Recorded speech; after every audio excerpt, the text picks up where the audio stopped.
How are you, my friend? Good, good, good, good. Hanging in there, You look like something straight out of a movie right now. I'm Where are you at right now? Are you in Orlando right now. Oh, okay. I live in Naples.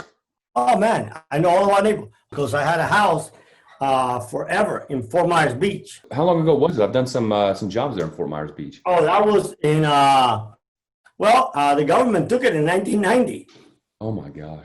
You So so I you had it from I don't know, from the late 70s. that's it. You've seen it for you. I mean, it's totally different. Like Naples was nothing back then. How big was Fort Myers Beach during that time? Because I know It it was wasn't really that nothing. big. I think there was just like one big apartment hotel. Like I don't even think it was a hotel. So a lot of old houses on the beach, I ended up buying right on the corner on Stero Boulevard, and I Yep. bought the one right in front of me on the ocean. So I had that whole huge lot. The the You the know, ma- the man who had it all and has it all. That's incredible. now it's a lot different. It's a lot better. Before, when you ill gains, my mother used to say, "Money ill gain never lasts," and boy, were they so right. It slips through And their uh, it and I'm slips through glad. their I'm glad fingers. because just to live with that, it was just not a good thing. No, I mean, So hearing your story is absolutely incredible. I think that so what the EgoLess podcast is, I focus on that who you are is so much more important than what you do. But your gifts, I feel like your gifts and your outlook on life puts you into those situations because of your excellence. Like you talk about, not lying. It's like who you are when you're a person of high character and you're a person of excellence. Everybody's looking to have you a part of their team, and you just got picked up by a team that wasn't necessarily doing the best things. But that's what happens when you're a person of excellence. It's like you attract all kinds of people. yeah, I mean, I write about it in I think in a recent blog I wrote. I said when they recruited me really to handle all Operation United States. Now I never done drugs, never drank alcohol, nothing. My godfather, founder of that group that became the Medellin Cartel, his thing was like, first thing he asked me, what are the three most important characteristics that you look for in a man that you want to do business with? And I said, integrity, truth, and decency. I said, that's what my father taught me since I was a little kid. And he's like, well, your father was a very wise man. Don't ever forget that, and do not ever deal with anyone that doesn't have those same characteristics. And it really was the wisest thing I ever heard in my life. And to the point that that's what made me lay down on the floor of a Panamanian jail at 23. Literally, I just turned 23. I turned 23 February 29th, and this was the first week in April. Being beat to death because I just would not break my word. It's all that I control in my life. It's insane because So most 23-year-olds are, still trying to figure out, they say that they're trying to figure out their life, and a lot of them still living at home, which is, hey, that's okay. But at 23 years old, you're laying in a prison cell getting beat, but you're still sticking to the morals that you live by. yeah, my father taught me. My father was a very rich man, came from Cuba. My father grew up very poor. He dropped out of sixth grade, but he was such a ferocious reader that he was the wisest man I ever met in my life. He went to work at a little cafeteria in Havana, ended up serving this guy that was the son of the richest man in Havana. And the guy's father, who had in 1890 built a house in Havana for $2 million. So imagine how much money he printed the money for the government. Very, very rich person. He kept bugging his son, hey, you got to do something besides get up for breakfast, go to that cafeteria and lunch. So he asked my father, what could my father, if there was any business my father thought that would be good. And I mean, all my father was his waiter for 6 years, since he was 16. And my father said, yeah, I think that we ought to start a lumber company and a furniture company. And they did. And my father became a multimillionaire. And then just left it all, came to the US to clean toilets at JC Penney's. So imagine my dad and a group of guys in Cuba, when Fidel took over in 59, the Cuban peso was equivalent to $1.25 US. So it was that much stronger than the US currency. And my father and a group of men, my father gave this guy 1,000,000 pesos back in 59, so that whenever he came to America, he would get $200,000 cash. And so did a group of friends with him. Well, the guy was a scam artist. He took off, and when they got here, none of them had anything. But my dad was always saying to me, he's like, son, in life, like a broken record, my brother. Son, in life, you got no control whether you're rich or poor. And I'm like, no kidding. I mean, we lived in one square block in Cuba, and here we are, 11 of us sleeping in the floor of an apartment in Miami. He said, you got no control whether you're sick or healthy. No control whether you're even dead or alive. He says, son, don't forget this. The only thing in life you got absolute control is your word. Only you can break it. Nobody can break it for you. And the day you break up your word, just know to yourself that there's nothing in this world left that defines you or that you control. But I mean, like literally, like a broken record. I mean, my brother and I, like, here it comes again, here it comes. You know, I was 10 and my brother was 9. But those just resonated when I was in the Florida Panamanian jail, and I knew that I would die. I had no doubt that I would die in that jail. But I didn't give a damn. I didn't care, because I would die a man of honor. I'd rather die a man of honor than live disgraced, you know?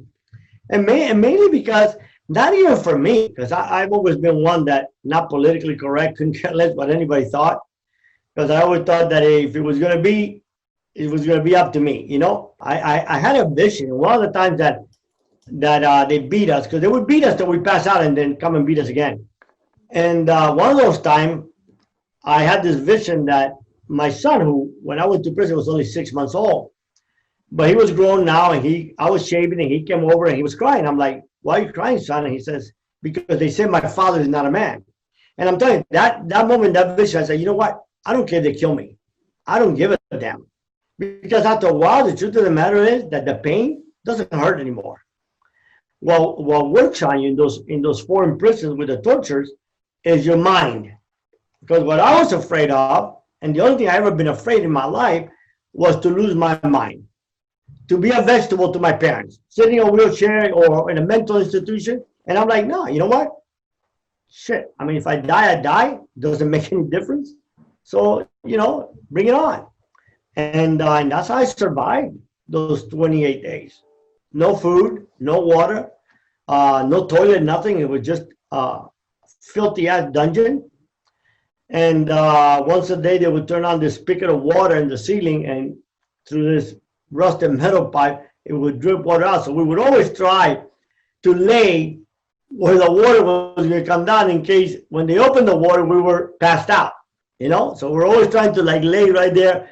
Like, okay, because we're handcuffed to our feet and our back. So we're just, okay, we're going to lay, when they come in to beat us, we're going to make sure that we lay by underneath the water spigot, you know, the water pipe. And that's what happened. So as I look at the world today, man, and I see that, you know, nobody gives a damn about the word. Now we have people calling it alternative truth. I mean, what the hell is that? You know, either it's truth or not. It's sad. Very, very sad.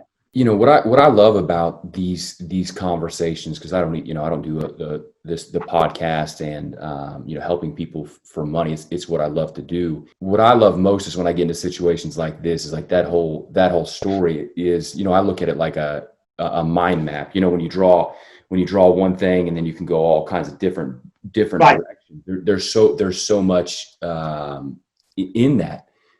Because you talk about like losing your mind, because I think that your mind is one of the most powerful things. I think that your mind is also wicked too. Or what point did you start to feel it kind of slipping? Like how many days in did you kind of feel yourself starting to, it's like getting kind of weird? No, the truth of the matter was, it was funny, not at all. The reason it really concerned me was because the guy across from me, he had been there in that dungeon for 6 months. And he would just call with a little bit of marijuana. And he would spend all day long licking the bar and making noises. And one of the guards, I don't know if it was true or not, one of the guards told, listen, he lost his mind here. And I'm like, it ain't going to be me, buddy. I'm going to force you guys to kill me before that happens. Really, when I thought after 28 days, with very, very little water, no food after a while, you just don't really care. I mean, I could use the lack of food for 28 days back then. I was a little heavy. But that's when I just told one of the guards, I said, tell Noriega he needs to kill me. Because if he doesn't kill me, when I get out, he knows I got the power to find him. And I will kidnap his wife and kids, and I will rape his wife in front of him. Now, I never in my life would ever done anything like that, but I knew that that's something that really does not settle well with Hispanics. Sure enough, he came over the next day. And when he came over, it was funny because I thought he'd come shoot us or something. Actually, when I saw him coming, I was like so relieved. He was like, okay, my mission is over with. This is done. He's going to come in here because, I mean, we knew stories. My godfather, one of his nephews went to Peru to buy drugs, and after spending a lot of money to find the body, they sent it in a box cut up in 4 pieces. So I knew what those foreign countries were like. And so when he came laughing, I was like, damn, this guy's diabolical, but really was really friendly. He's like, why are you threatening me? I didn't tell on you. It was your pilots. And he says, hey, and by the way, you paid the wrong guy. See, we have bribed the attorney general. So I'm like, okay, how much to get out? He says, you pay him $250, you pay me $250, $250,000 in 1979 was, $1.5 million. Now we had in different parts of the country, we had always had $1 million ready to go and a code where we would call this one person. We had 6, 7 different person where we could call this one person and say certain code, and they would know how much money to bring to where the call was coming from. No questions asked. So I gave him the number and the code. He called it, and sure enough, the next day, the $250,000 was there. They came in and they washed us down with a fire hose, which I'm going to tell you something, brother. That hurts more than the tortures. Oh, my goodness. It's like someone just shooting you with a machine gun of needles. So, but we went in there. And then they took us to the airport. We were supposed to go to to Costa Rica, because I had paid for the campaign of the Costa Rican president. So they had just got elected. We had paid $1 million to get him elected. So we knew we could do whatever we wanted there. And but he took us to the airport. He showed us the tickets to Costa Rica, but he called Interpol, and Interpol intercepted us at the airport and kidnapped us to Miami. So you paid these guys off, almost $1.5 million back then. They let you out, but then they still ratted you out when you're about to get on the plane. And the funny thing was, I ran into him in Miami when he was in jail in Miami. The only smart thing he ever did was that he turned himself in his military uniform. So he was treated as a prisoner of war. And so he was in this literally like a cage, but he had like a nice bed, and he had a exercise machine. He had a bike, exercise bike, but it was bars to the yard where we would go out. The rest of the inmates would go out.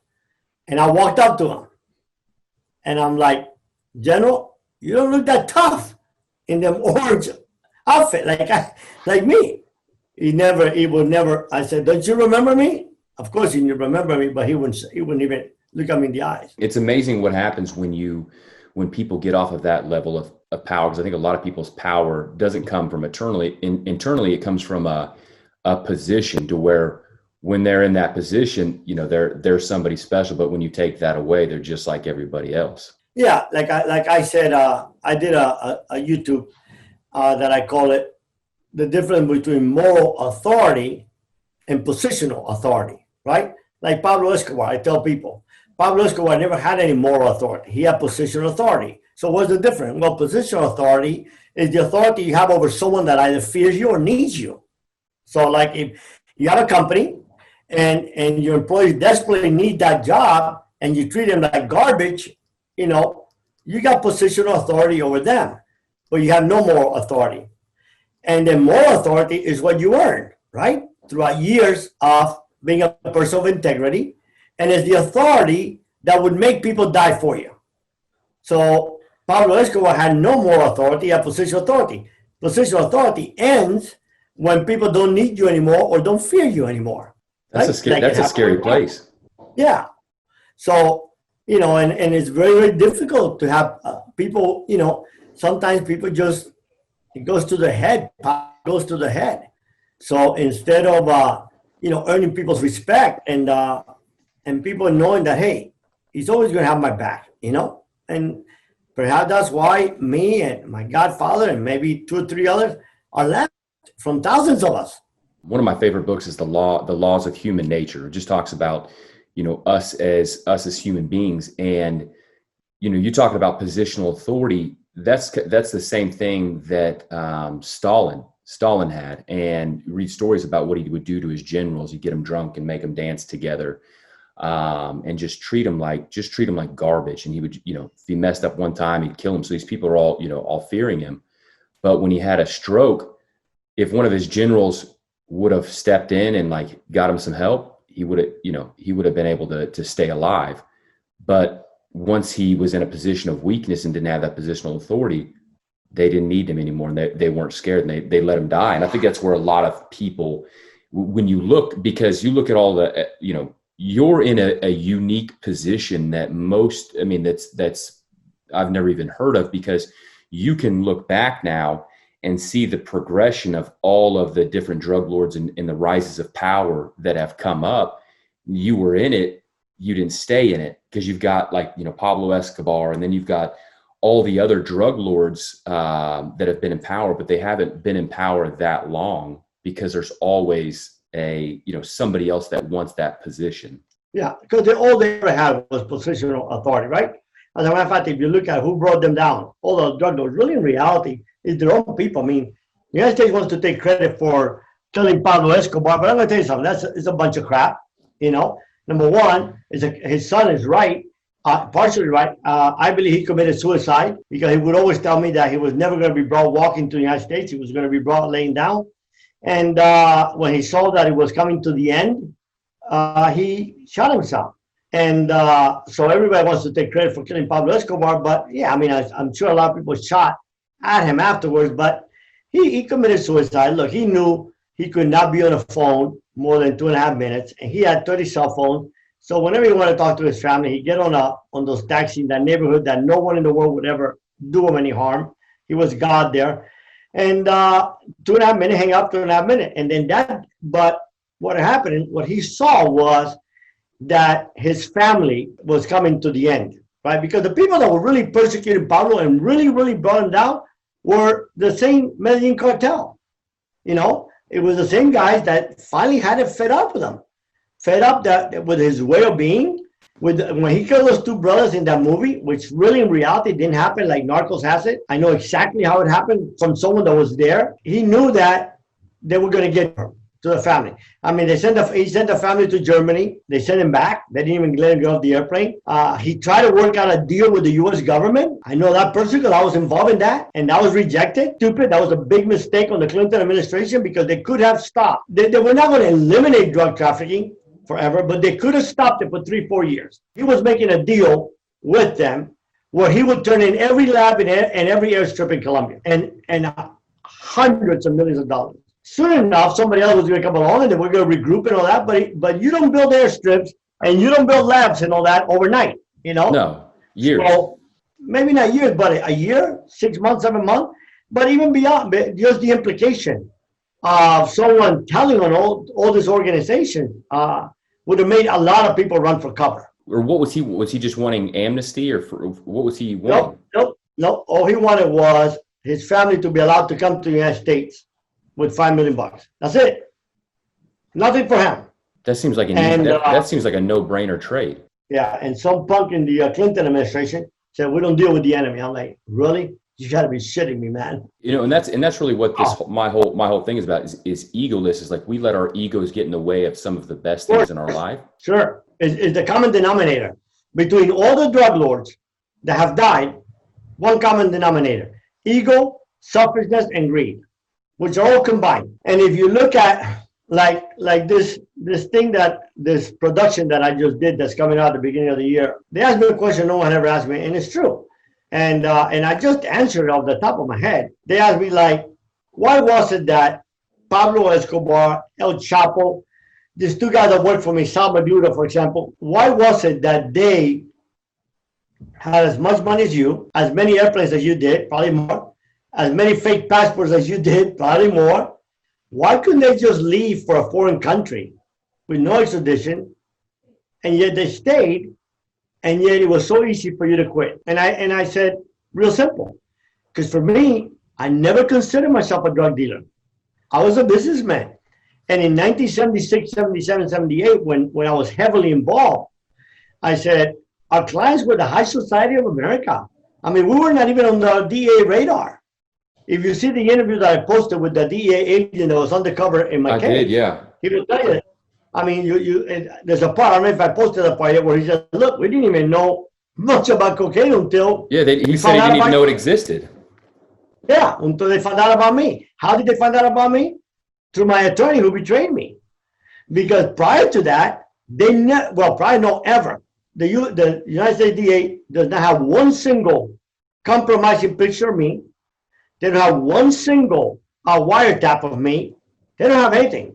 I went to jail on somebody said something. That's it, on a conspiracy charge. Didn't even matter if it happened or not. So it was really sad. I said, so when I saw that the business that I thought was harmless, that was for the rich and famous, the Hollywood celebrity, when I saw that now it had changed when I came out of prison, now Pablo and his group, because Pablo didn't even exist when I started, Pablo and his group now have power. They're killing people. There's violence all over the place. Now you got to carry a gun. My godfather said, listen, if you ever need to carry a gun to deal with someone, don't. And and then on top of that, I saw that I was hurting kids. I walked, and literally I was making $1 million for doing nothing, nothing. All I would do, I'd receive a phone call every month, and I would say, send the airplane or don't send it. That's it. I hadn't seen cocaine in years. That's number one. Number two, I was still in charge of the high payoffs. We were spending $500 to $1 million a month in bribery, and that's all I did. And to walk away from that, see, like I tell people, walking away from the money, yeah, it wasn't easy. You don't walk away from $1 million in '84, $2-3 million today, and and all that you have. The hard part was, which is tied to ego, is the power. Well, giving up that power, man. Power is the most heinous of all drugs. That's why you see all these real rich people that live a fantastic life decide to spend ungodly amounts of money to become a politician or run for president because they feel the ultimate power ego. And they say, oh yeah, we're doing it because we're serve our country. It's bullshit.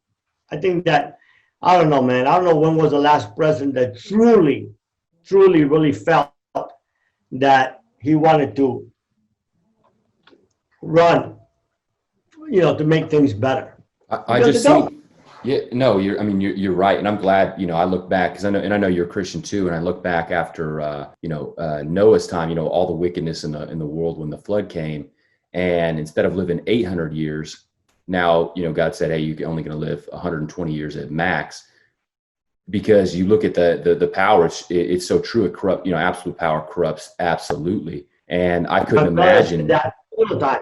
Yeah, I couldn't imagine some of these people that, these older, like Nancy Pelosi's like 90 years old and, and wants to be the speaker. If I'm 90 years old, I'm like, man, I want to just be relaxing on the beach somewhere. But it's true. Michael Bloomberg. I mean, think about Trump. His plane was probably better than Air Force One. His apartment looked better than the White House.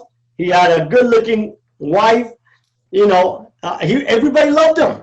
Everybody loved him. Now half the world hates him. He was fun and he was this and that. Why? Why do that? And I know because I see them close by. I've been with presidents all over the world, and I see what power and money, how it corrupts. And you might say, okay, well, there's some people that go there, and they go there because with the intention to do good, but then the system breaks them. So I think that the way we fix that is, we have term limits, one time, period. And I wouldn't even let no one run for president that has not run a successful company. I mean, this is the biggest country in the world. And with different experience versus just, selling out. I look at, and I don't know how you feel about it, but you've been around the people in power, and you look at like how many wars that we've been in that we're not supposed to be in. I think it was Puerto Rico, maybe it was Puerto Rico. They just found, not just found, but from the last hurricane, everybody was, they didn't have the amount of supplies that they need and everything. And then somebody found this huge storehouse of all these supplies that we sent over that those people needed. Like everything that we sent over there wasn't even used because somebody wanted to hoard it for the power. It's very, very sad. I mean, the worst part about where we're at right now is that we have lost civility. See, and I could care less what anybody thinks about me, but the way I behave is the way my son is going to learn how to behave. The way I behave as a man and as a husband is how my daughters, the type of men they'll think is the norm as their husband. It's very, very, like I always say, St. Francis said, listen, we are the only Bible that someone might ever see. And that is so true. Preach the gospel, preach it without ceasing day and night. And if necessary, absolutely necessary, use words. And that's the thing. That's why we see the church dying. I mean, look, listen, let's wake up, man. I'm a Christian. I have a PhD in New Testament. I love Jesus. I love Jesus with a passion. I'll die for Jesus. The same way I was an atheist. But our youth, we might want to live in Lilyland, but our youth have nothing to do with the church. I mean, they're becoming none, that new religious affiliation, none. I'm spiritual, but I belong to nothing. It's growing twice as fast as people are leaving the church. Like I tell my brothers and sisters, I'm Catholic. I call myself an evangelical Catholic because I was saved. I met Jesus in the evangelical church. I love the evangelical church. I still listen to Andy Stanley every Sunday religiously. But I just think that the sacrament is very important to me. I just think that when Jesus said, this is my body, this is my blood, he did not say it's a symbol, And if I get to heaven and he said it was a symbol, I lost nothing. If I get to heaven and people think it's a symbol, he says, why would you think that? I was very clear. And because I happen to know Greek, he says it was called the emphatic language, Greek, which is like, damn it, this is my body. Damn it, this is my blood. So anyway, none of that. But I tell my Catholic brothers today, why do you think that nobody, look at your churches. Billy Graham went to England years ago, and Prince Charles asked him how to fix the problem that we're having with the youth. And he said, if you don't get the youth into the churches, in 20 years, your churches are going to be empty. Well, look at them. Go to Europe. There's nothing but tourists and old people dying. 80% of our church population, according to the Pew, 80% is people over 50 years old, 55 years old. What happens in 20 years? So this youth doesn't want to go. Our church is going to be empty. Like I told my Catholic brothers, they're like pro-life. I said, you're not pro-life. You're pro the unborn. Because if you're pro-life, you have to be pro-all life. Don't tell me that you're pro-life and you agree in the death sentence. That guy, I don't care if he's a rapist, murderer, whatever, was created by the same God that created you and I. And when God created him, he looked at him and said, it is good. Now, life, sin makes us ugly. And he's paying for, I think, first of all, I think the worst punishment on earth is life in prison. You give me a choice, life in prison or execution, take me out, And I only spent 10 years. Why are we not pro that life? Why are we not fighting for those children? I've been to the border. Not what people told me. And listen, I've been a Republican all my life. I've been to the border. I've seen those children. I've seen those mothers separated that will never see their children again because they're what we call Indians, indigenous people. They have no means to call and find out or anything. They don't have a telephone where they're from or nothing like that. It's really, really sad. It's really, really sad. I mean, look, I'm anti-abortion, but I'm going to tell you this, and this is, I'm transparent, man. I tell everyone. If my daughter comes to me and tells me that she was raped by some animal and she wants to get an abortion, God forgive me? Between God, judge me when I get to heaven. There's a lot worse that I've done, but I'm going to take her to get an abortion. And I'm sorry if it offends my Catholic brothers and sisters, but it is the truth. If they tell me that they can only save one, my child or my wife, come on, man. Tell me, show me people that said, save the child and kill the wife, Anyway, those are hard subjects. But what I'm saying with that is that now it becomes, Jake, so contentious that instead of attracting people to the church, right, we chase them away. And that's why I tell people, listen, I don't preach. I don't care if you are Catholic, Protestant, Muslim, Jewish, if you worship plants or animals, if you worship yourself, I can give it. Yeah, that's between you and whoever you believe. I don't care if you're straight, gay, trisexual, quintuple. All I care about doing is to show you the love of a Jewish carpenter whose love is so immense that transformed the most hardened of our hearts. Because when I was an atheist, my brother, I was an atheist. I didn't believe in anything. In prison, if I see you with a Bible, I spit on it and throw it in the garbage and tell you, fight for it. I'm like, why would I want to go to heaven? You say you're going to heaven, going to hell? Why would I want to go to heaven? Must not be that good. You're scared to go there. I'm not scared. I'm not scared to die right now and go to hell wherever I go. I say, if I go to hell, that's where all my friends are. That's how I lived. And I couldn't care less about nothing. One thing about me, I've been transparent all my life, and like I said, we got to fight for all life. Listen, I'm sure there's some, and again, I'm talking generality, but I don't believe there's a single woman out there that gets pregnant to get an abortion. I just don't believe that. I don't believe anybody's pro-abortion because I know a lot of them, not a lot, but I know a few that have gotten and it's messed them up big time. But why are we not doing something? And there are organizations that are doing, but why are we not helping those organizations to do something to help that woman not to have to make the horrific choice? Because at the end of the day, here's the deal. I know a doctor, a good friend of mine, very pro-life, will not perform no abortion, but one of his closest friends has. And he said, you know how many Latin American women come to me or come to his friend because abortion is illegal in their country to get an abortion here? I said, do you think that the rich person that wants to get an abortion is not going to get one? It's going to. So, we just need to fight for Jesus, man. We just need to show the love of Jesus. Everyone was attracted to Jesus. Whores, tax collectors, good people, bad people. Not because anyone thought he was God. If they did, they would not have run after 3 years. Why did they say that Jesus was God later on? Because they said that God is love, because they saw Jesus was love. And his love transformed everybody's heart. And he wasn't judgmental. He would not compromise. And he would tell you, sin no more. But he loved all people, man. And he was a magnet to humanity. That magnet, in 3 years, 12 nobodies, most of them stupid, no education, no internet, no social media, transformed Western civilization forever. Think about that. Jesus went around doing, right? He went around, he said his name was famous because of what he did. If you needed sight, he would heal your eyes.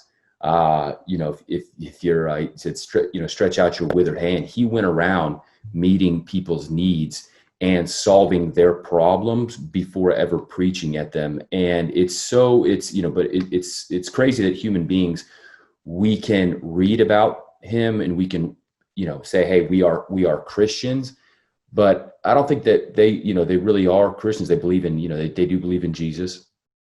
But if you're a Christian, that means you act like he would act. And I don't see very many people doing that, because we have the ability to solve the world's problems. Like at the border, there is so much money held up in even a lot of these Christian nonprofits. Are they really to solve the world's problems? They do a little bit with it, but it is a lot about the ego, to where I love where you've got the moral authority of everything that you've been through, to where, you can say to those people, hey, this is where you need to be at. And I think somebody like you really can, I'll say one man can change the world. And that's what I love about your demeanor and everything that you've been through. Yeah, very few people know I did the commencement for Liberty right after 911. I was the speaker. And I never forget Jerry Falwell Sr. calling me in, because you're probably too young, but after the 911 attack, he made a horrific statement about Muslims, that they were all terrorists, whatever, like we do now.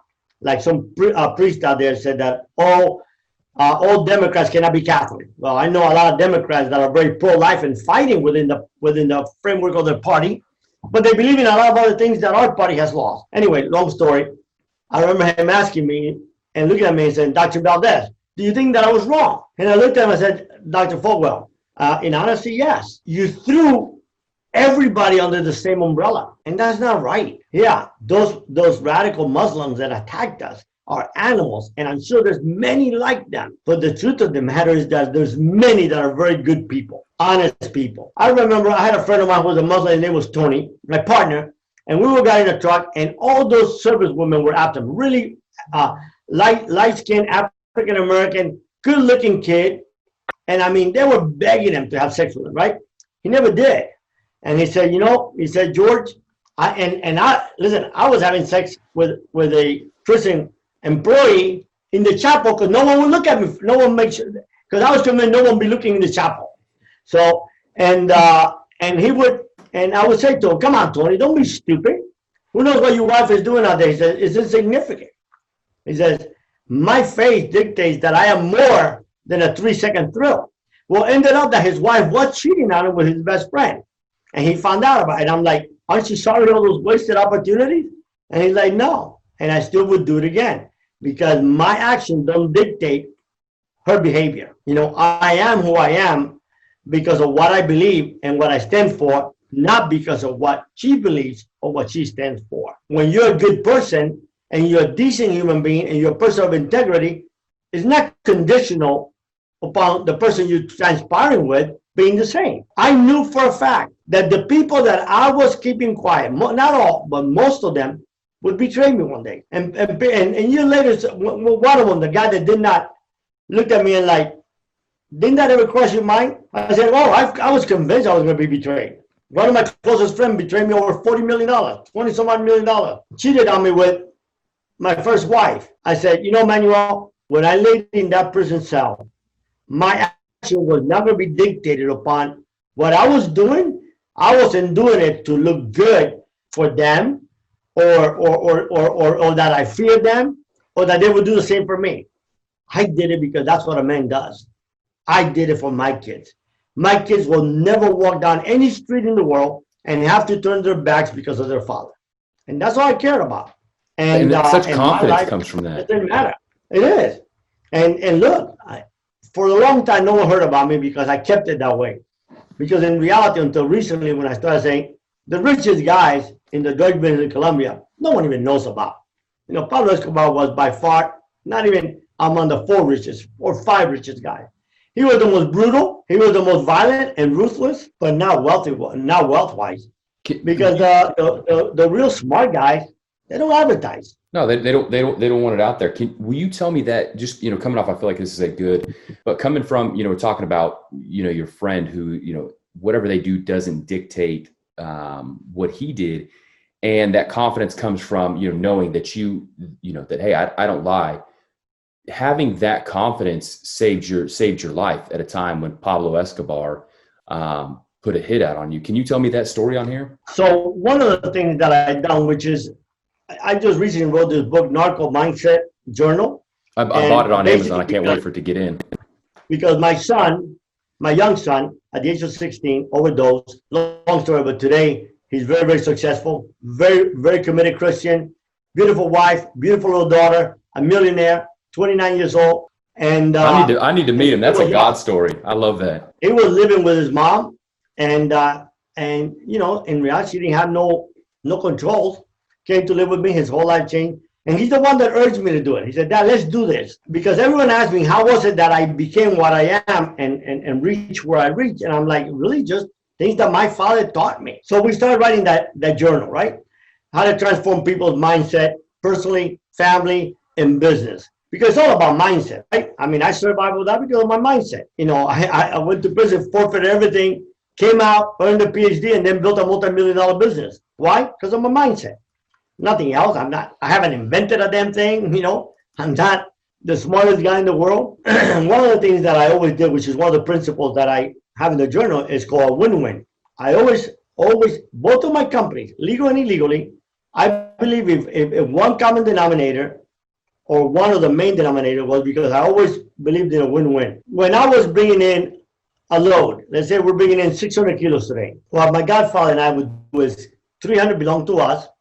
And then we would go to the other big drug dealers in Colombia, Pablo, Gacha, I got another guy named Frank, and we'll say, okay, I can give you guys 100 each. And the reason I did that was because then they would not ever be jealous of my success. They were happy that I succeeded because they made money with me. So basically, I would just charge him transportation, right? If he called me like $5,000 a kilo to bring it from Colombia to the United States, then I would charge him 7,000. My cost and profit, and then later on, some of them did the same thing. But Pablo came up to me one day and said, "I want to start selling insurance." Insurance? I'm like, what are we, FedEx? You know, I said, what the hell? What do you mean? He said, You're in good hands with Pablo Escobar. I could see him doing some commercials. Well, instead of paying me 7,000, they'll pay me 10,000, and if something happens to the load, I give him the cocaine back in Colombia. And I'm like, well, number one, we never lost a load, and number two, why would we do that? And he's like, there's no victims here, because the worst that happens is that they lose some time, but they're getting their main investment back. He says, but every third load, I'm going to say that I got lost. And now I was really perplexed. Why? He says, because I'd given the cocaine back in Colombia, 3,000 at that time a kilo, but yet I have it already in the United States. I'd have all the cocaine in the United States that I could sell for 15, 20,000, whatever was going on at that time. And I didn't put up a dollar. I wouldn't even have to return the cocaine until I sold theirs first. He said, no one would be mad because they lost anything. And I looked at him and I'm like, well, I just can't participate in that. And he thought of me like I was crazy. I'm like, I can't. I said, the reason is, it's a lie. And I said, Pablo, you know, all my life, the only thing I have is my word. And I said, now, I don't know those people. You can sell all the insurance you want. I couldn't care less. Not like I'm going to post an article in the Miami Herald, hey, Pablo's selling fake insurance, you know?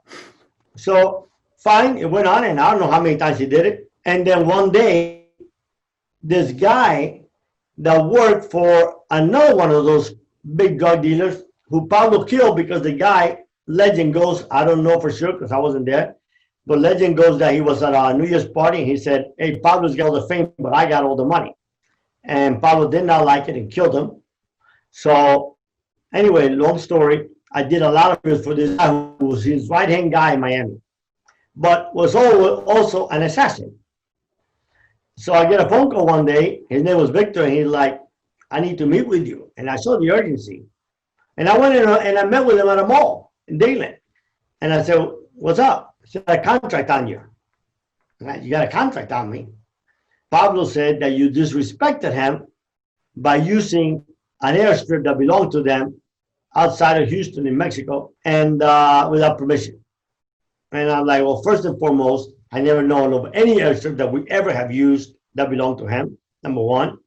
Number two, had I known that we're going to use an airstrip that belonged to him, I would have called you. I would have called him. So we called Pablo, and I'm like, you're making a big mistake because I have no idea what you're talking about. I said, number one, I never, ever disrespected you or anybody. Number two, I did not use your airstrip. Number three, if somebody else did and said I authorized it, and they're lying, because you know one thing, I don't lie, and it was over with. You know, he said sorry and hung up. He didn't speak too many words, but that was it. And that was like a year and a half after the insurance incident.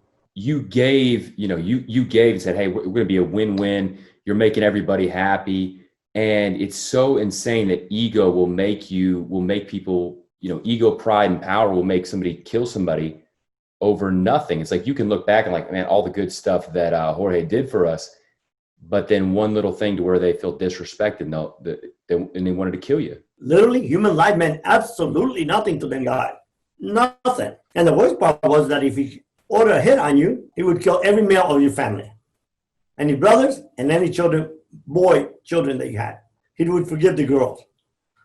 Sad, man. It was really, really horrific. And, when I saw all that, it just ate my stomach, and I'm like, I got to walk away. I can't do this anymore. And honestly, I thought I'd be killed within the first 3 months, because I thought we didn't have a very good retirement program in the cartel.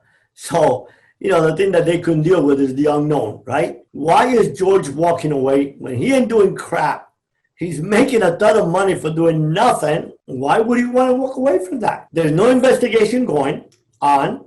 He's not on anybody's radar. Nobody's been arrested. Why would he want to walk away, abandon all that? When they cannot identify that unknown, then the easiest way to do is just take out that equation, take you out of the equation. Because for them, they didn't care. They didn't care that you would say, okay, let me tell you about Pablo, let me tell you about this guy, that guy, because they knew that already, right? What they didn't care, what they care about was, and their saying was, the dead cannot talk. And they wanted to make sure that whoever would not get in front of a jury and talk. So that's the deal with that. But, you know, and I look back in my life, I never thought I'd live past 24. I knew when I got in that world, Jake, I knew. I would tell this this is what really gets me today. All I do is to make a difference in the world, right? You know, I built a multi-million-dollar company, sold it. I am financially secure for life. I drive a Rolls Royce. I live in a gorgeous home. I put all my children through college. They all have graduate degrees. Every time a child got married, I bought them a house. So I'm set for life. I mean, I live an amazing life, but compared to the life I lived, I'm a pauper, right? You know, when I walked there, our company had jets, our company had yachts. I don't have that, but I don't need that. I've lived in multi-million-dollar palaces. I've had $1 million cars. I had jets. I went out with the most beautiful women in the world. I've been married now to my wife for 25 years, and every day I love her more and more.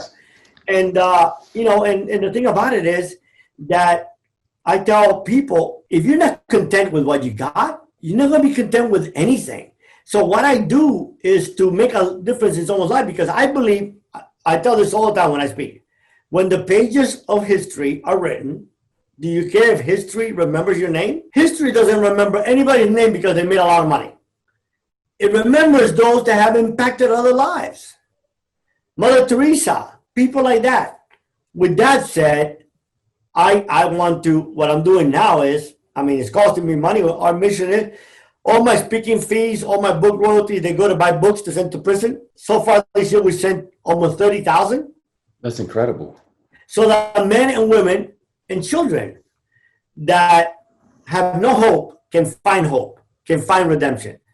So all this that I'm doing with my social media and all that, it costs me money. I don't make money off of it.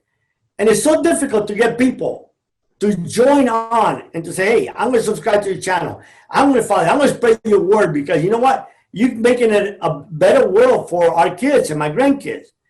It's so difficult. Yet in the cartel, Jake, it was so easy for me to recruit people, telling them the following. You're going to live an amazing life, but the end of that road is going to have one or two endings. You're going to spend the rest of your life in jail, or you're going to die. You want to come out or not? And boy, I'll tell you what. We recruited thousands. Man, the devil really knows how to help people out, you know.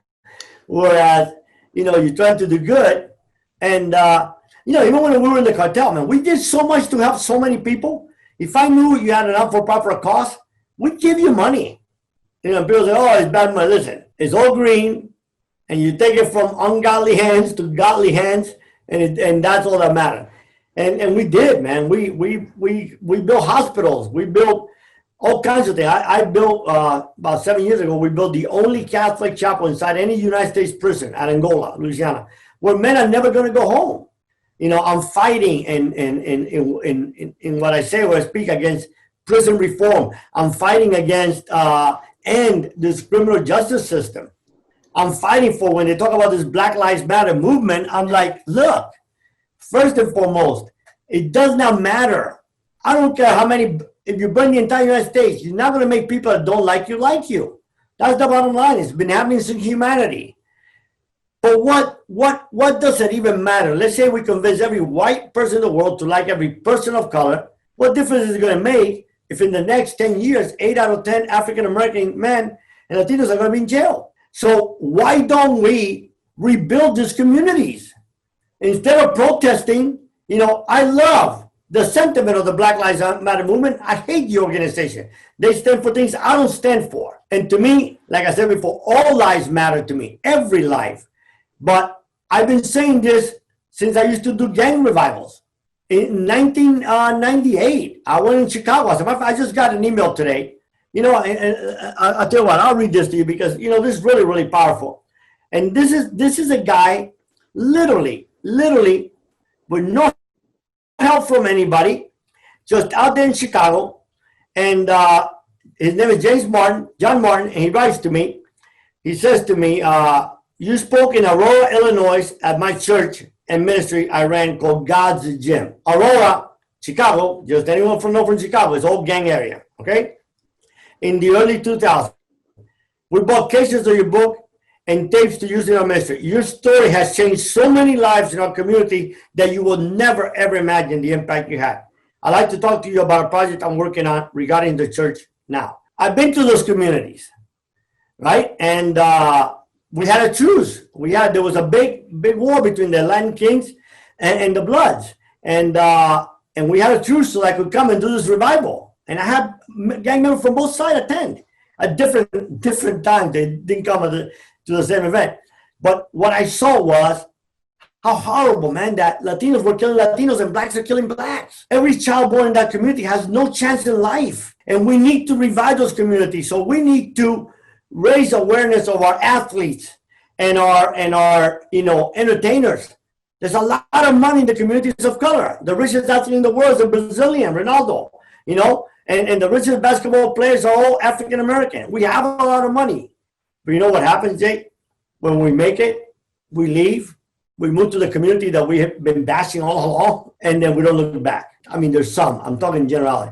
So we want to stop this, what people call racism or prejudice or level the field. We need to start at the bottom, bringing better schools, better housing, helping those poor women, to get off welfare and be able to earn a decent living. Pay those kids to go to school.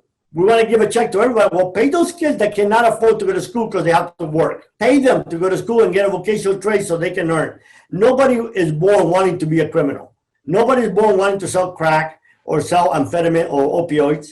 None of that. Times, the place, society, and it kills me because our prisons are full of nobodies, man. Nobody. Kids that literally should be rehabilitated, but what are they doing? They're warehousing it. The prison system has become a big warehouse. And then they say, we want to make your community safer. Bullshit. When you lock up a man, you lock up their family, his wife goes on welfare, his child now 8 out of 10 has 80% chance of going to jail himself. They live in a very poor community that raise very poor taxes, so therefore their schools suck. Let's fix it, man. We're the greatest country in the world. Stop all these senseless wars and minding other people's business that is none of our business. Leave them people alone, man. They've been fighting since the time of Jesus. Let them continue fighting among themselves and take that money that we spend in all these armaments to rebuild our nation and our community. If we stop buying tanks and planes and all that, let's go ahead. Let's force Big Pharma, the biggest drug dealer in the world. Drugs don't kill people. People kill themselves, right? But if you are manufacturing drugs that kill people, that people can kill themselves with, then you have a moral responsibility to do something to help. So what they do now they create a pill that you can buy so you don't overdose. So if you don't overdose, then you can buy more opioids. It's crazy. Why are we not screaming about this? Why were the people of color did not scream in 86 when the laws were changed to warehouse man of color? When I was in prison, 79, between African Americans and Hispanics, we were maybe 26% of the prison population. The rest was white. Today, Hispanics and African Americans combined are probably over 85% of the prison population. And that's only been, 30, 40 years. There's a lot that we can do if we want to do it, If we put our intention on it, because when you look at the way things, the way things are is, the people in power that say they want to change things, they don't really want it to change. They want it to stay the same. There should be so much more going on with, the programs in prison to be able to help out. Right. And during these crises, we talked earlier about, when 9/11 happened, they made Muslims the enemy. It seems like people join up when they have a common enemy, and but it never solves anything. And during these crises, that's when the people in power make the most money, because nobody is checking on things. So if you start a war, or if you have a COVID-19 outbreak, when those funds and all the money and all the power starts shifting, nobody knows, because it's a math. So I call, not saying it is manufactured crisis. I know it is a big deal, but a lot of these wars and these unnecessary things are just a way to make sure that the powerful stay in power. Of course, that's what it is. And the sad part about it is that we elect those politicians. Not a single one has ever gotten to Washington and said, I'm here, I am your congressman, I am your senator, we put them in there. So why are we putting these people in there and keeping them there for 30, 40 years to do crap? Why? I was, there's a race going on in Palm Beach, West Palm Beach, for the new sheriff. And the sheriff who is been there the whole time, was the same guy who let Epstein out on jail duty or whatever. We could go to his home, same dude. And nobody's really investigating it. So, I had contacted the guy that's running against him for sheriff and said, hey, I can help you. I can help you win. And, and they weren't, not that they weren't receptive, but they were just like, oh, we'll think about it. And then I started looking into everything that they're doing. They're not really even doing anything to win. They're just there as a placeholder. You look at, everything that they put out, and it's like, they're not actually even trying to win, because it's a setup process for the other guy to keep winning, even though there's so much wrong that's been done. And then you even look at in California right now, Nancy Pelosi telling everybody you can't go get your hair cut, and, shutting down businesses. But then you see a video of her in there without even wearing a mask, getting her hair cut. And then trying to even blame the small business, saying that she was set up. It's just, it's disgusting. Yeah. I mean, look, honestly, Jake, it's disgusting on both sides, man. It's horrific. Look what's happening right now in Georgia. Think about what's happening in Georgia. I don't know if you heard about this. If it's true, and 99% shows that it's true, this centers for profit. Who do you think is housing all these immigrants that we separate at the border? Number one, why are we separating the mother from the kids? Because the law said we can only keep the kid X amount of time, right? So we separate them and then send them back or do whatever. But the mother we can keep forever. They're doing hysterectomies, man, on those women. Why are we not at arms? But why? Because the poor indigenous women that can't defend themselves? And it was a nurse that broke and said, this is inhumane. These women are going in there saying they have a menstrual irregularity, and they're doing just outright hysterectomy. Now, I'm asking my pro-life brother, why are we not at arm? That's worse than abortion, man. That's genocide. You're preventing that woman because in your eyes,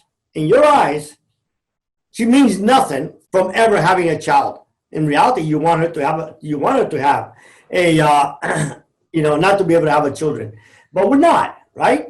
And people see this. And our youth see it. Why? Because they have more access to information than I ever had at the same age. And I believe this generation coming up, people might think that they're this or that, but you know what?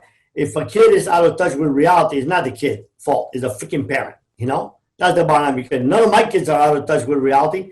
They're all decent. They're all people of integrity. They're all honorable. I have a daughter who's a lawyer, master's degree. My son passed the CPA the first shot. I mean, all my kids very successful, and everybody. And it's funny because I get people all the time saying, "Oh my God, such and such is such a decent young man. Wow, we were just so amazed." And I'm like, "Really?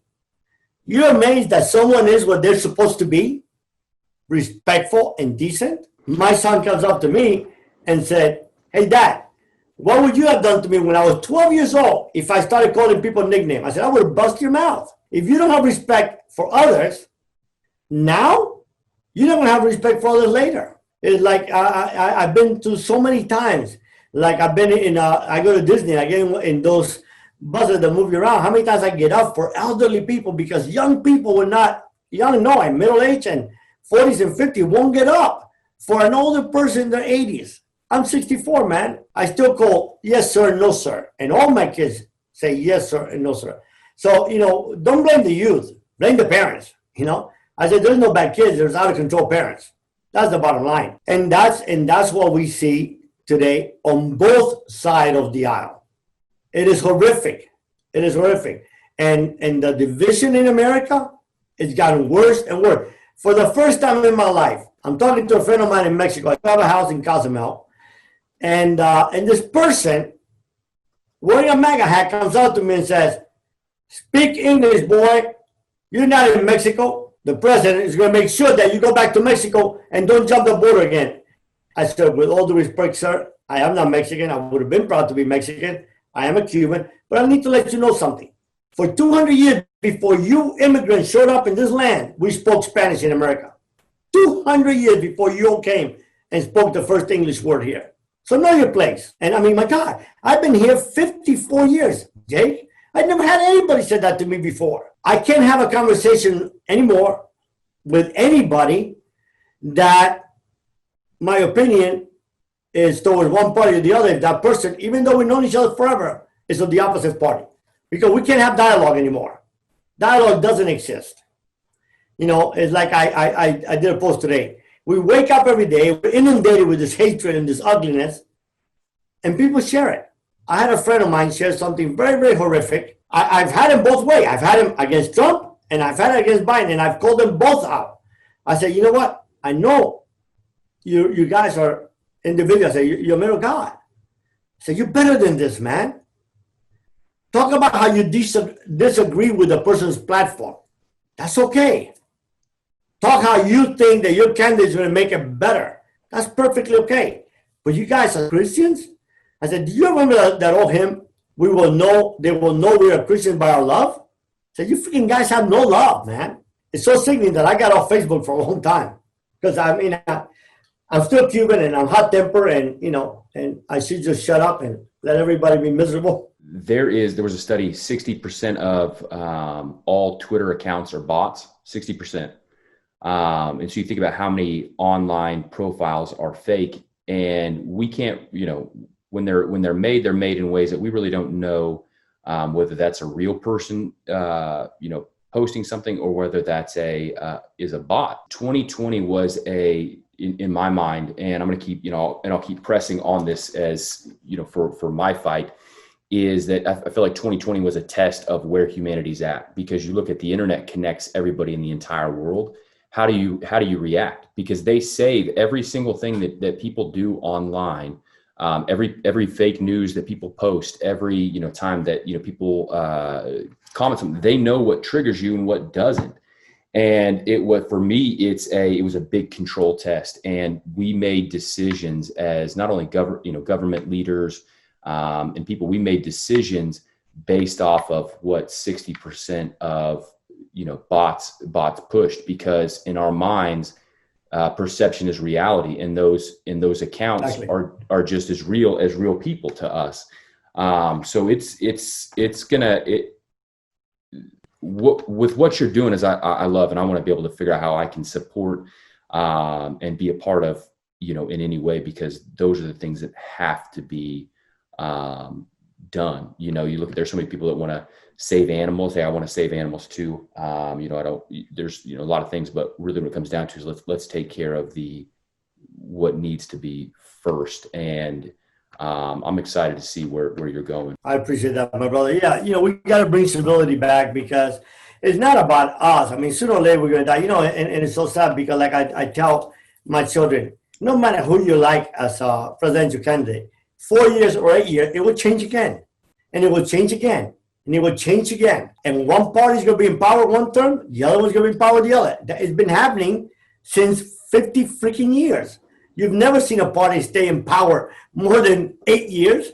It happens. Same thing with drug lords. Exactly, and it does.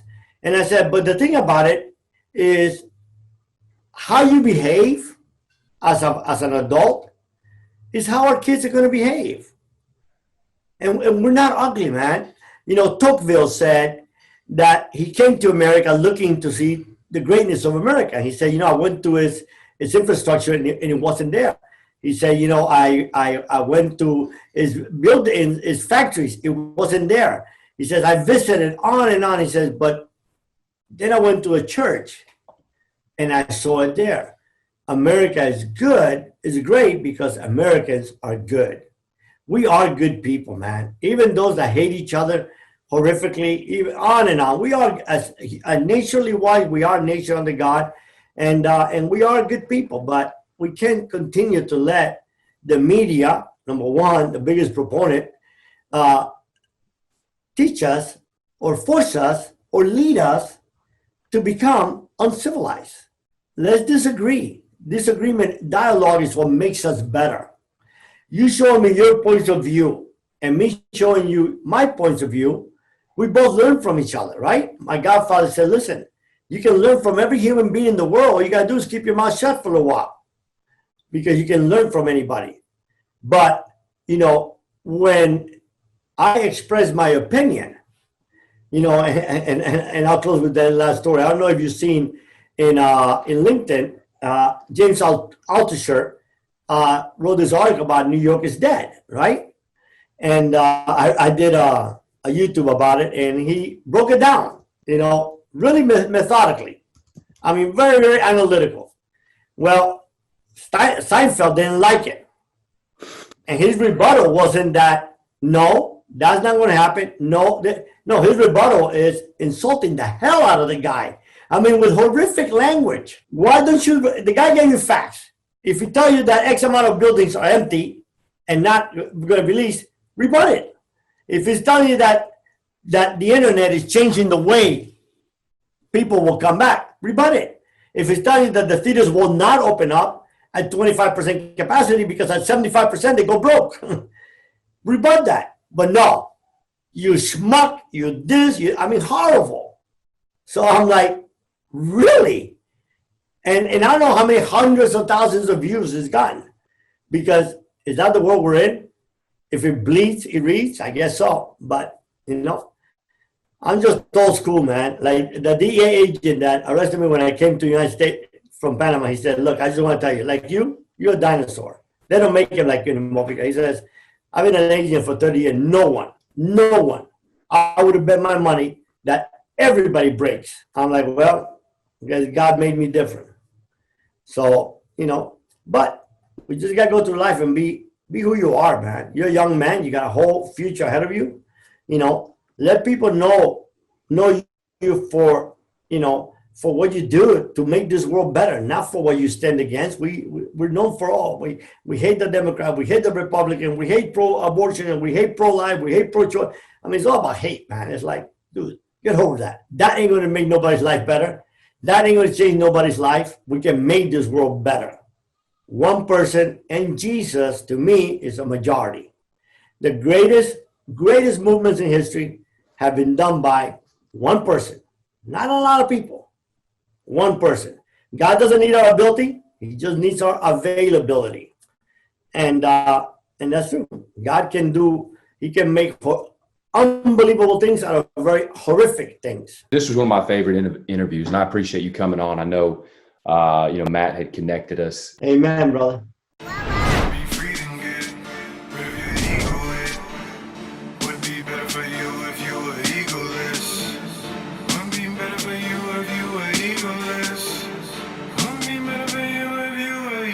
Get your ego out the way.